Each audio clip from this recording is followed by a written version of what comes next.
For Vietnam veteran Jack Farley, life's different, but it's up to me what kind of life it is. that has been the driving force behind his life. A good life, he admits. When he lost his leg during combat in Vietnam, he never imagined that decades later he would be teaching adaptive skiing in Aspen, Colorado to people just like him. That's the beauty of this whole idea.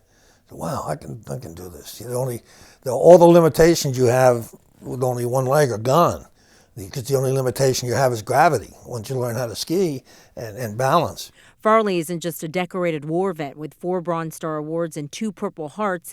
He's also completed the Marine Corps Marathon 6 times on a hand cycle with wounded warriors from Iraq and Afghanistan. But perhaps his proudest accomplishment is helping start an amputee peer program at Walter Reed. It became basically a life's work. For 10 years, he helped train amputees like himself to come into Walter Reed and interact with injured soldiers who were dealing with their new reality. He says their most important task was simply to listen. You let them go at their own pace. To me, the way to open those conversations has always been, what got you? How'd you get hit? When'd you get hit? And you get them talking about themselves, what were you doing when you were hit?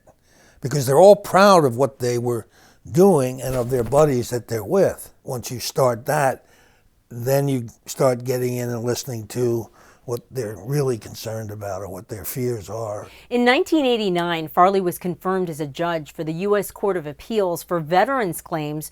Over the next 22 years, he would hear cases brought forth by veterans who disagreed with the decisions made by the Veterans Administration. Before the court was created in 1989, veterans had no recourse outside of the VA's decision on their claims.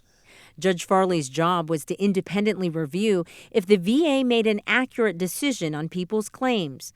So what kind of cases are we talking about? Veteran says, I have a disability and it's worth 100%. The VA agrees, yes, you have a service-connected disability, but we only give it a 30% rating. Or what you have is not connected to your service. So you get severity, you get the service connection issue. He says his experience as a veteran and amputee surprisingly played no role in how he ruled on the bench. I decide based on what the law is and what the facts are. And I apply the law to the facts. Even if he doesn't agree with the law. But I've had a couple cases where I could say, this is the dumbest law I've ever seen. Congress should not have meant this. I hope they will look at it again and change it. But meanwhile, I have to apply it and this veteran loses. That's hard. But a number of times, Congress has changed the law in a number of my decisions, which was really, that was always a great feeling. While Judge Farley has heard a lot of frustration with the VA. What do you do? How do you solve it?